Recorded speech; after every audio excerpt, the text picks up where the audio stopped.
Boa tarde, gente. Meu nome é Richard Leitl. Eu sou professor da Universidade de Porto. Eu sou diretor do projeto da Comissão Europeia, chama-se TropiBio. O objetivo do TropiBio é para aumentar, apoiar capacidade de fazer pesquisa em ciência de conservação e de biodiversidade nos países tropicais da África, especialmente de países que falam português. Então, a gente está montando uma série de eventos sobre como você pode buscar apoio para a sua pesquisa da Comissão Europeia. Um dos fontes mais importantes nesse contexto é as bolsas de Marie Curie para pós-doutorados. E hoje, eu e a minha colega de Madrid, Ju, Sim. você é Museu de História Natural de Madrid, vão falar sobre a gente vai dar dicas e explicar como você pode melhorar os seus chances para pegar uma bolsa de Marie Curie da Comissão Europeia.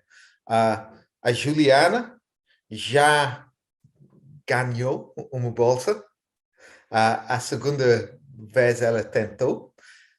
Eu sou um avaliador da Comissão Europeia para muito tempo. A gente vai falar sobre o processo, dar dicas e dar apoio e responde para qualquer perguntas que vocês têm.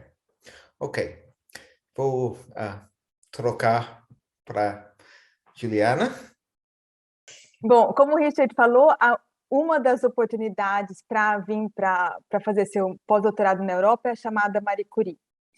É uma chamada bem competitiva que requer muito tempo de preparação e não é uma coisa que dá para fazer em um mês. Então, a gente vai apresentar por onde começar, mais ou menos os passos, né, o caminho a seguir para conseguir submeter uma proposta que seja competitiva, né? Então, o que é a Marie Curie? A Marie Curie é uma bolsa bem prestigiosa na Europa, bem competitiva para pós-doutoramento. Ela é financiada pela Comissão Europeia. Esse ano a chamada abriu dia 12 de maio e vai fechar dia 14 de setembro. Então, a gente ainda tem assim uns 2 meses e meio para trabalhar na proposta. Ela é um financiamento que tem um componente científico, lógico, que tem que ser muito forte, mas tem um componente de formação também. Então, ela não só é uma bolsa de pesquisa, mas ela é uma bolsa de treinamento. Isso é bem importante ter em mente quando você está preparando a sua proposta e também quando você vai escolher a sua instituição. Bom, então, vamos lá, que a gente já está aqui por onde começar? Então, pensando primeiro nas datas, como você pode se organizar. O prazo é dia 14 de setembro, às 17 horas, horário de Bruxelas. Então, idealmente, você não deixa, você pode submeter dia 14, mas não às 17 horas, porque o sistema é um pouco chatinho, você tem que subir na plataforma da Comissão Europeia essa proposta, então tem que ser feito, vamos dizer, dia 14 de manhã, idealmente, né? É bom ter em mente que julho e agosto são meses de férias de verão na Europa. Então, por exemplo, os orientadores, o pessoal da universidade, os pontos de contato podem não estar disponíveis para responder aquele e-mail urgente, para dar aquela ajuda de última hora. Então, julho e agosto são meses que aqui as coisas vão meio devagar. Então, idealmente, você já tem que estar com tudo meio amarrado até o final desse mês. Quer dizer, meio amarrado que eu digo é ter as ideias, ter o orientador, para no meio de julho, começo de agosto, ter já pelo menos um rascunho, não que esteja pronto, mas que esteja assim, que esteja completo, desde a parte do começo até o final, né? Que a proposta já esteja inteira, vamos dizer. Bom, por onde começar, então, nesse processo? A primeira coisa que você tem que fazer, como as bolsas são na Europa, você tem que achar uma instituição que te acolha aqui. Então, entrar em contato com os supervisores para discutir os tópicos, as ideias, entrar em contato com o pessoal para a instituição e o orientador que podem te acolher. E na página da Eurac, vocês têm a opção de procurar tanto por palavra-chave, por país, por instituição. Aqui é o que você pode encontrar bastante informação. Outra coisa que eu acho que pode ajudar também é dar uma olhadinha em propostas já aprovadas. A Comissão Europeia tem um banco de dados que chama CODIS, onde eles armazenam todos os projetos financiados pela Comissão Europeia. Então, não tem só Marie Curie, tem vários tipos de chamada, então você tem que aplicar aqui uns filtros. Você fala, Program, H2020, Marie Curie, e seleciona por tema, pode selecionar, faz o filtro que você achar que dá. E uma coisa importante que ajuda bastante também é conversar com pessoas que já tiveram propostas aprovadas, né? Então, pergunta para o seu orientador ou para a instituição se pode te passar o contato de alguém que já tenha uma proposta aprovada. Eu acho que isso, na verdade, ajuda muito, muito mais do que as informações que vocês vão achar na página da comissão, mas conhecer alguém que já passou pelo processo ajuda bastante. Então, vamos lá. Você decidiu aonde você vai, você decidiu ser orientador, está na hora de pensar do projeto. Por onde começar? Uma coisa que é importante ter bem clara para você, mas muito clara mesmo, é por que você está propondo exatamente esse projeto, porque ele é importante para você, porque você é a pessoa ideal para executar esse projeto, e porque agora é o momento ideal para que esse projeto seja executado. Quando eu falo assim, por que o momento ideal, não só cientificamente, porque é uma pergunta urgente que precisa ser resolvida, mas também no contexto da sua carreira profissional. Onde você está agora, nesse momento, você é a pessoa ideal para executar esse projeto, e além disso, você está no momento da sua carreira que você precisa de um treinamento específico que vai fazer você, vamos dizer, depois de você receber esse treinamento durante a Marie Curie, você vai, vamos dizer, decolar como pesquisador. Então, aqui, pensar nessas três coisas, o projeto, porque você, de treinamento e de execução, e porque agora. Porque agora do projeto e porque agora para você, nesse momento da sua carreira. Depois que você decidiu o projeto, está bem claro para você as ideias, você vai em um dos links que vão estar na apresentação, você tem que baixar a template desse ano para preencher. E essa template, você vai ver que a proposta é dividida em 3 tópicos, tem 3 partes, né? Tem a parte de excelência, que é a parte que você vai escrever sobre a parte científica da proposta, a parte de impacto, que é a exploração dos resultados, e a parte de implementação, como você vai executar o projeto. Essas 3 partes são avaliadas de 0 a 5. E como é uma proposta, é uma chamada muito competitiva, você tem que garantir aqui um 4 e 5 nas 3 partes, não só em uma, mas nas 3 partes. Vamos lá, então, para... Eu coloquei aqui mínimo 4,7, mas como o Richard falou hoje de manhã, esse valor, esse score, que essa nota muda de acordo com o ano, de acordo com quantas pessoas estão aplicando, então tem que tirar uma nota perto de 5 com certeza para ser aprovado. Bom, na parte de excelência é dividida, né, na pesquisa e inovação, métodos e transferência de conhecimento. Na parte de pesquisa e inovação, o que é importante, o que é bem-vindo numa proposta Marie Curie, é ter apresentar questões com impacto científico amplo, testar hipóteses que sejam relevantes para a disciplina como um todo, não só para o seu campo, né, para uma coisa muito pequena, vamos dizer, uma mudança de paradigma, uma pesquisa interdisciplinar, uma coisa que possa ser generalizada, ou scale up, né, para outras áreas, para outros grupos biológicos, ou aplicar novas tecnologias. O que não é muito bem-vindo é estudo de caso, réplica de pesquisa já realizada e tudo. O Richard falou de manhã alguma coisa da parte mais aplicada, Richard, que acho que é importante repetir.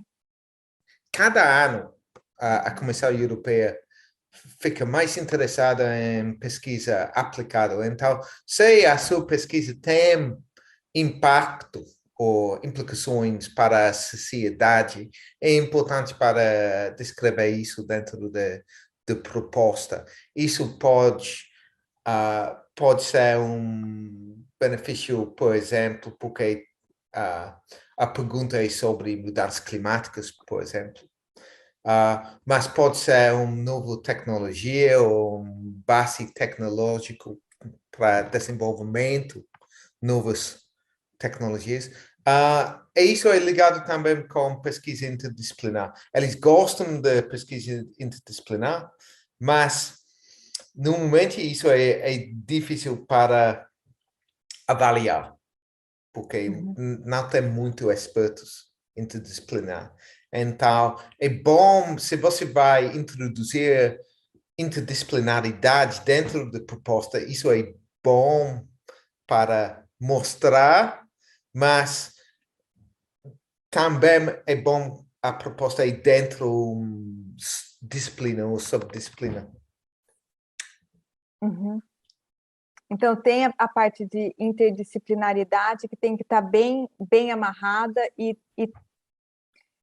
acho que tem que ser bem claro para os avaliadores, né, Richard? Acho É que isso mesmo. tá. E tem que ter um aspecto que é importante aqui, é pensar no aspecto inovador. Aqui e como você vai demonstrar esse aspecto inovador da sua proposta? Como você vai destacar isso? Uma opção é incluir referências de artigos recentes, de preferência de alto impacto, que mostram exatamente o caráter inovador da proposta. Ou você colocar o problema local, contextualizar muito bem ele globalmente. Então, a ideia é que local research na global context. A pesquisa pode ser local, mas ela tem que estar muito bem contextualizada, certo, Richard? Certo. Um exemplo, por exemplo, atualmente, por exemplo, artificial intelligence, inteligência artificial, a comunidade científica tem muito interesse nisso. Então, se você colocar isso dentro da sua proposta, é importante para explicar e demonstrar como você vai usar isso. É uma coisa que você pode highlight. Como se diz highlight? Destacar. Destacar, isso. Você pode destacar. Ou, por exemplo, num contexto de mudanças climáticas, né? Você vai, vamos dizer, uma pesquisa de mudanças climáticas e agricultura sustentável em Angola, ou em um país.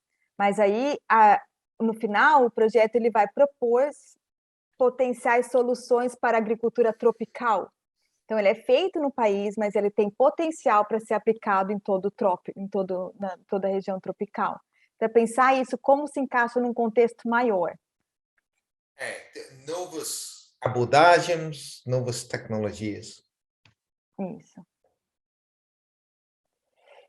Então, aqui eu tirei alguns exemplos lá do banco de dados do CODES. Então, nesse projeto, que ele vai integrar monitoramento de vegetação nos Andes e da Amazônia, né? Como que está no resumo? Então, ele fala assim, os Andes e a Amazônia têm sido estudadas de maneiras separadas, apesar de serem ecossistemas adjacentes. Então, está contrastando para mostrar a parte inovadora do projeto, né? Aí, no meu caso, por exemplo, o que eu fiz foi, o que eu coloquei como aspecto inovador, foi trazer duas disciplinas, que é, no meu caso, taxonomia e macroecologia, que trabalham de forma muito isolada. Então, o aspecto inovador seria trazer essas duas disciplinas juntas, né? Juntar os métodos dessas duas disciplinas. Então, você pensa um pouquinho qual que é realmente o aspecto inovador da sua proposta, e tenha ele bem claro para você. Bom,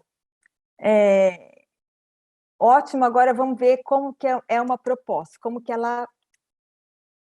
uma proposta que existe, vamos ver, vamos ponto por ponto. No primeiro parágrafo, eu coloquei lá o que é bem estabelecido na literatura, qual a lacuna do conhecimento e como o projeto vai preencher essa lacuna, né? Aqui é importante intrigar a curiosidade da comunidade científica em geral. Lembra que os avaliadores, eles são cientistas muito capacitados, mas eles podem não ser especialistas na sua área. Certo, Richard? Isso. No momento tem 3 avaliadores. E esses avaliadores, no momento, um deles provavelmente é um experto ou conhece bem a sua área de pesquisa. E 2 deles são generalistas. Eles conhecem a área geral, mas provavelmente não faz pesquisa na sua área. Então, para essa razão, é muito importante ser muito claro no texto, especialmente explicando termos, palavras técnicas, abreviações, é bom para evitar, e para criar uma narrativa bem claro e bem alinhado, né? Narrativa simples. Isso, simples e consistente, né? E esse primeiro parágrafo é um parágrafo que dá bastante trabalho, então não perca muito tempo nele no começo, é uma coisa que você escreve, vai para o resto da proposta, volta, reescreve, vai para o resto da proposta, volta, reescreve, é uma coisa que demora, não fica preocupado em ter ele pronto para continuar a proposta, não fica ali travado, continua, depois você revisa e assim por diante. Bom, depois do primeiro parágrafo, você vai apresentar uma contextualização, você vai detalhar o problema usando uma linguagem acessível. O que é super importante aqui é colocar uma figura, uma foto, alguma coisa que o avaliador, em alguns segundos, assim, sabe, ele bate o olho naquela página, na primeira página, ele sabe, ok, essa proposta vai fazer isso, certo, Richard? Sim, lembra, 90% dos avaliadores tem inglês como a segunda língua. Então, para essa razão, muito claro, mas também é importante para quebrar o texto com tabelas, com figuras, fazer a proposta mais fácil para ler, porque esses avaliadores precisam ler provavelmente 10 propostas, é muito trabalho. Eu sei que quando você tem um texto grande na segunda língua, é difícil para ler. Então, se você pode fazer um texto simples com bastante figuras, tabelas, isso vai melhorar as chances de ganhar a bolsa. Isso.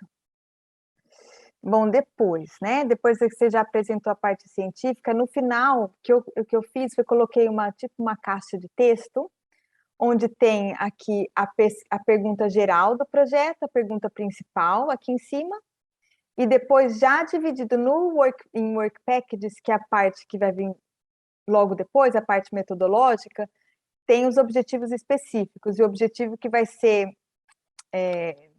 feito, né, a pergunta que você vai fazer, cada um dos work packages. Bom, daí tá. Aí você vai começar, então, a descrever os métodos da sua pesquisa. Você vai organizar os métodos em work packages. E lá na template que você baixa lá da página da comissão, tem esses quatro tópicos.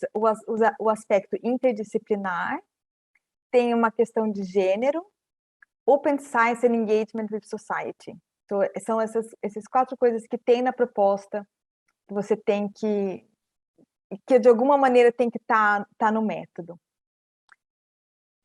Depois vem, então aqui, por exemplo, nos métodos, né? aquela mesma proposta que eu mostrei dos Andes e da Amazônia, que will pioneer the standardization of Amazonian and Andean data. So, aqui a coisa principal é padronização de dados. No meu caso, um aspecto principal dos métodos era a integração de um grande volume de dados. Então, dentro da sua proposta, pega uma coisa forte na parte metodológica e enfatiza. Então, não é que você vai fazer 300 coisas inovadoras. É uma coisa no método que ele vai ser consistente, vai se repetindo. Essa mensagem tem que ficar bem clara para o avaliador. Richard, alguma coisa aqui?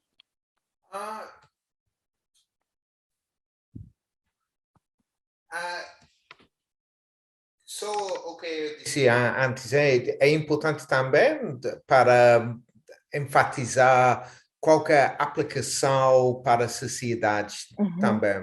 Se o projeto tem. Não precisa ter um aspecto interdisciplinar, precisa um aspecto inovador. Então, isso provavelmente a coisa mais importante, mas se temos outros aspectos interdisciplinar, trazer benefícios para a sociedade, é importante para destacar eles também. E esse aspecto, seja o que você escolha, ele tem que estar muito claro e tem que se repetir ao longo da proposta. Então, vamos lá, na descrição dos work packages, que tem uma descrição bem clara e simples dos métodos que você vai usar. E depois a proposta tem que ter uma certa credibilidade científica, ou seja, o avaliador tem que estar convencido que você é capaz de executar o que você está propondo. Como você pode indicar essa credibilidade? O que eu fiz foi no final de cada descrição de cada um dos work packages, você pode citar seus artigos nesse tópico, né, que está relacionado aqui com o work package que você está descrevendo. Se você não tiver artigo nesse tópico, porque você é novo, vai começar a pesquisa, coloca artigo, então, do seu orientador ou de colaboradores dele que você vai ter contato durante a proposta. Então, aqui é só para tem que passar credibilidade. Você vai executar o que você está propondo, né? Depois vem a parte da transferência de conhecimento. E aqui, hoje de manhã, teve um dos meninos que assistiu o webinar, ele falou que ele ganhou uma nota boa em todos os aspectos, mas aqui, nessa parte, ele teve uma nota baixa. Então, aqui, o que é que tem que ficar bem claro?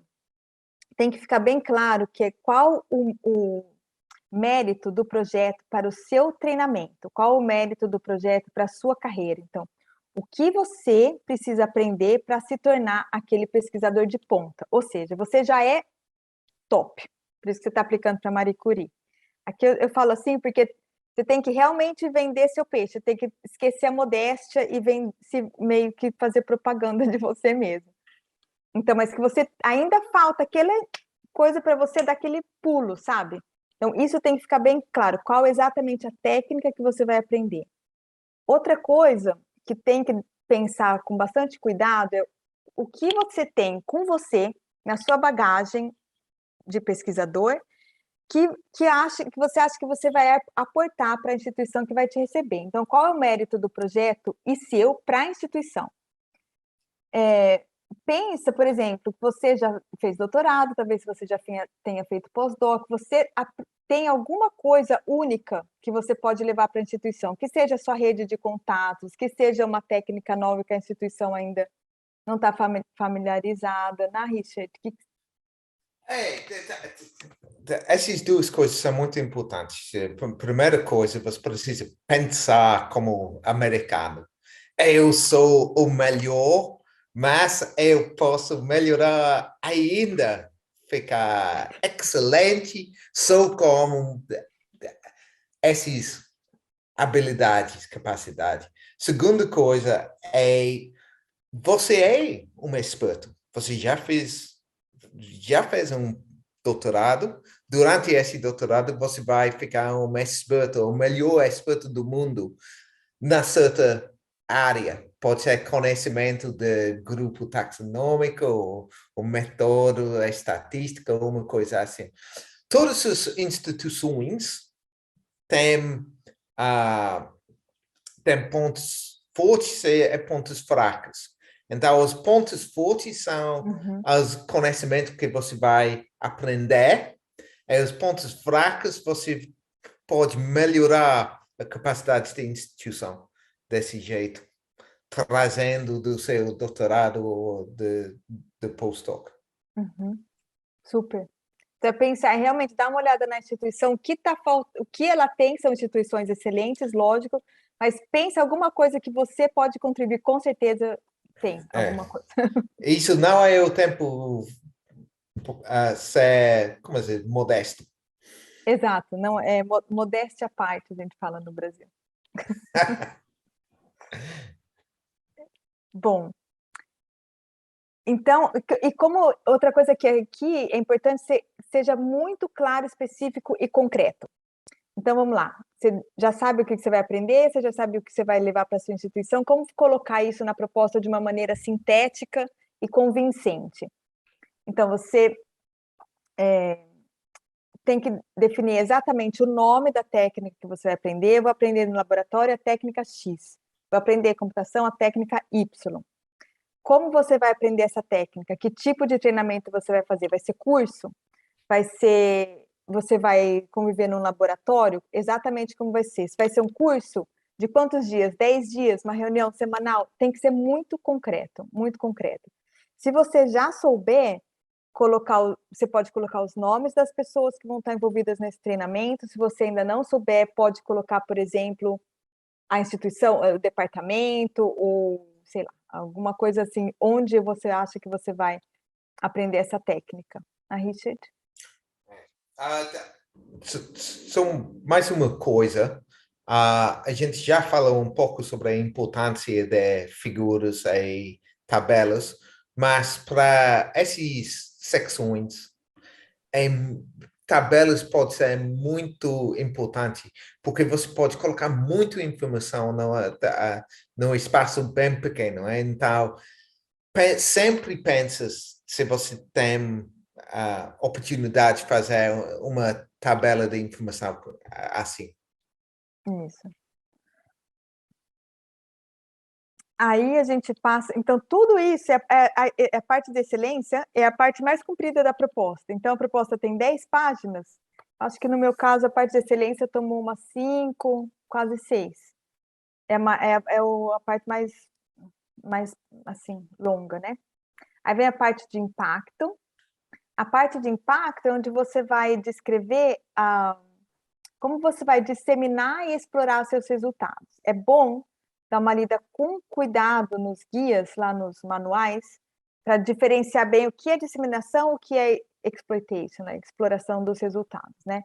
Então, na parte de disseminação, são os produtos derivados dos artigos científicos. Então, tem que estar muito claro qual é a mensagem principal desse artigo que você quer passar, para quem você quer passar, para quem essa mensagem é relevante e o que você espera depois que você passar essa mensagem. Então, o que você quer falar, para quem e por quê. O que você espera depois. Tem que estar bem, essas coisas têm que estar bem alinhadas.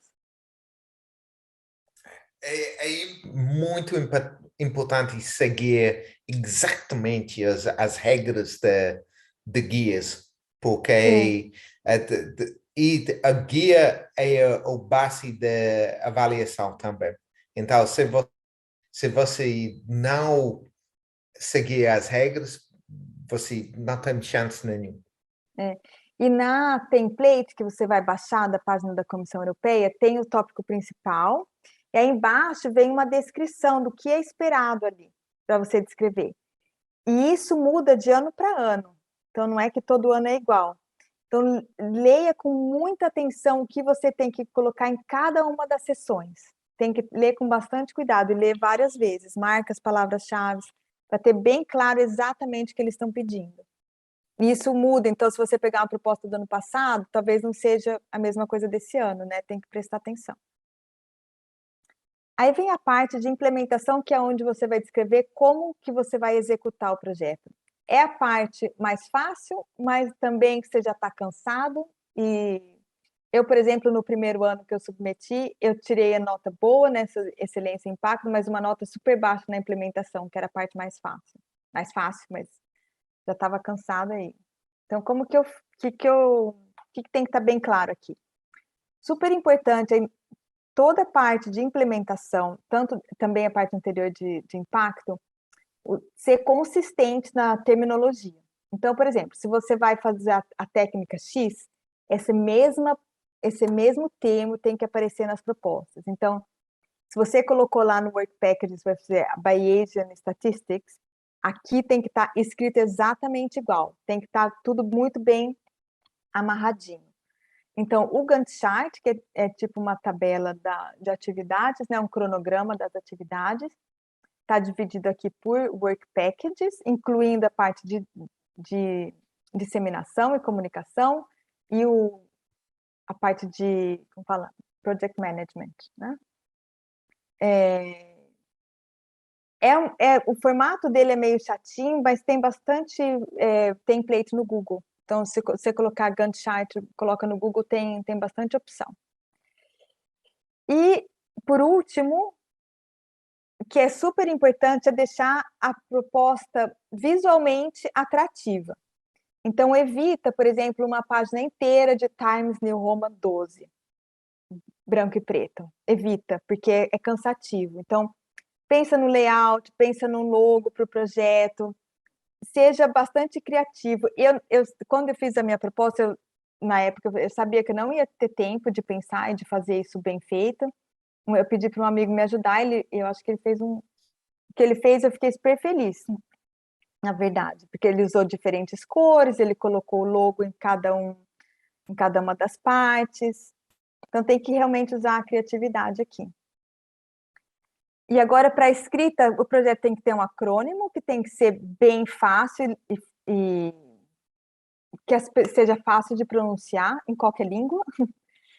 No Google tem uma coisa que chama Acronym Generator, que às vezes sai resultados horríveis, mas às vezes sai até coisas interessantes. A proposta tem que estar bem amarradinha, tem que ter muita revisão, muita discussão, e na fase final ter realmente aquelas 3 semanas para fechar, para deixar a coisa consistente e redonda, né, Richard? Isso. Então, todo mundo está escrevendo em inglês, isso não é fácil.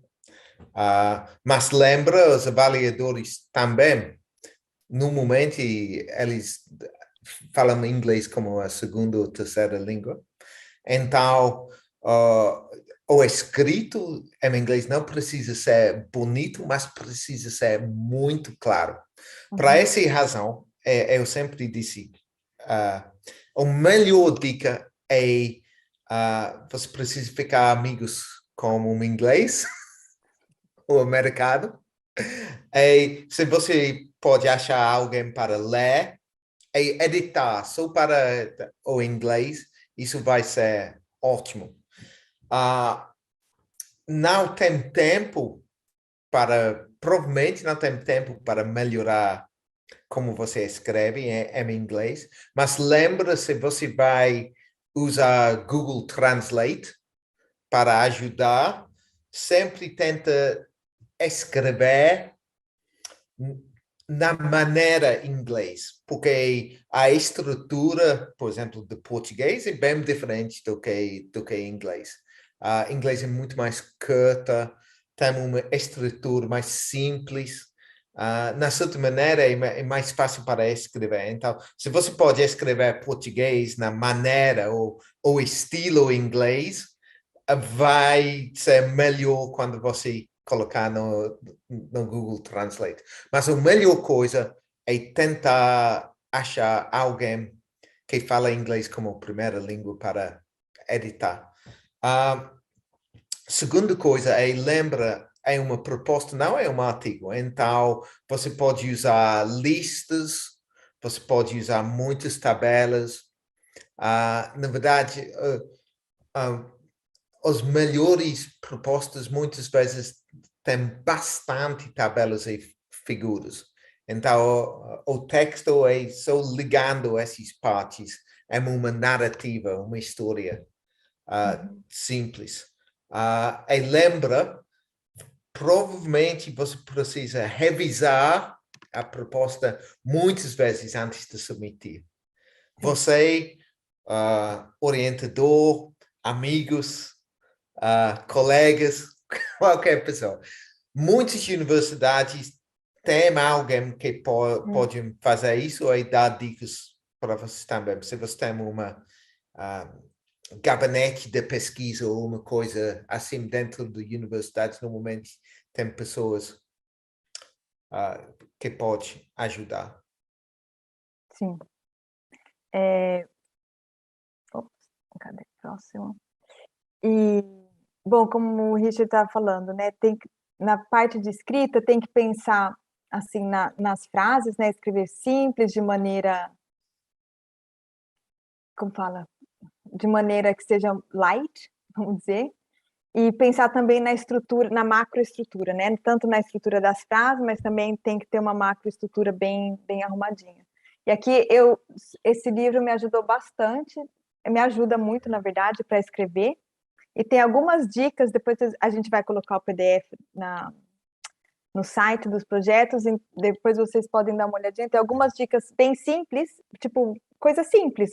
Usar a palavra curta, ou variar o tamanho das frases, ou não repetir o som deforestation, degradation, adaptation. Então, uma frase que tem um monte desse shun, fica feio em inglês. Uma coisa que é muito comum. Fala, Richard. Não exatamente feio, mas muito mais difícil para ler.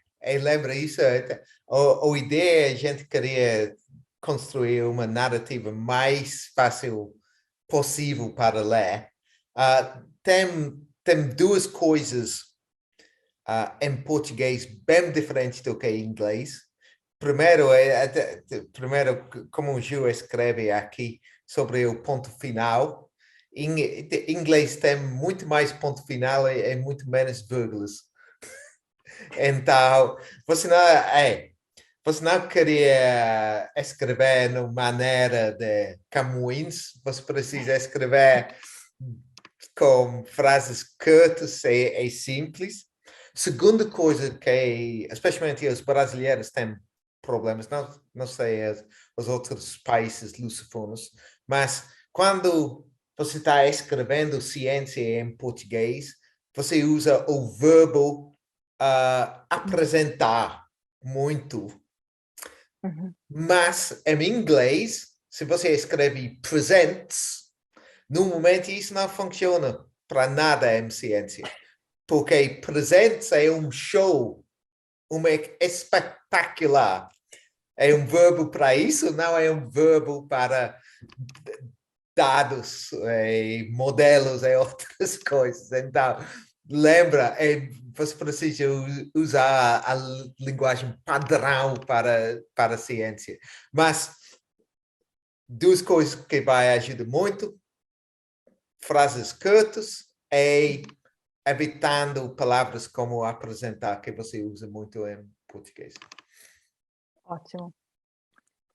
E eu acho que é isso. Pessoal, desculpa, eu esqueci de avisar, vocês podem colocar, se tiver alguma pergunta, pode colocar no chat que a Ana manda para a gente. Sim. Mais uma coisa sobre escrevendo, quando estou lembrando. Então, no Brasil, eu fiz um curso, há muito tempo, eu fiz um curso sobre como escrever artigos de alto impacto para revistas em inglês, para os brasileiros. Eu tenho um livrozinho sobre isso. Eu vou colocar um PDF. É bom porque tem dicas especialmente para falantes de português. Então, eu vou colocar uma cópia desse livro no website de Tropibio, pertinho da apresentação. Ok, então, vamos terminar. Se você tem perguntas, você pode escrever para nós, para a Ana, ela vai mandar para nós. Acho que é a última coisa para dizer é boa sorte se você vai fazer uma proposta. Não é um trabalho fácil, mas vale a pena. Esse é provavelmente o melhor postdoc do mundo. Na certa maneira, tem muito apoio, tem muitas oportunidades que vêm com esse postdoc. Com certeza, vale a pena fazer. Em muitos desses postdocs, tem oportunidades depois do postdoc para um trabalho dentro dessas instituições. Então, por favor, pensar se você tem vontade, recomende que você faz. Sim. E acho que outra coisa também, mesmo, lógico que é uma chamada bem atrativa e prestigiosa na Europa, mas mesmo, vamos dizer, no caso de você não conseguir, o processo de escrever o projeto, eu acho que cientificamente é bem enriquecedor, porque faz você pensar em que momento da carreira você está, o que você gostaria de fazer, exatamente o que você quer fazer, o que você realmente tem motivação. Então, eu acho que mesmo se no caso da pessoa escrever e não conseguir, não vejo como um trabalho perdido. E ter em mente também, por exemplo, eu e muitas outras pessoas que eu conversei conseguiram da segunda vez que foi aprovado. Então, não é uma coisa que você vai tentar esse ano pela primeira vez, não seja desmotivado pelas estatísticas, vamos dizer. Tenta com o melhor esforço que você pode, e aí do ano que vem você tenta de novo. Persistência na Richard. É como concurso. Se você não conseguir a primeira vez, faz de novo. Exato, acho que a persistência é tão importante quanto. Não, Não, tem que ter. é assim mesmo. Isso é ciência. Persistência é tudo. É para artigos também. Se você submete um artigo, é rejeitado. Esse Uhum, é o tempo para trabalhar. Você precisa refazer, resubmeter. É a mesma exato, coisa com propostas. exato. Então, muito obrigado pela atenção, presença. É, espero que a gente vai ouvir de vocês de novo no futuro. Obrigada, Richard. Obrigada, Obrigado. Ana.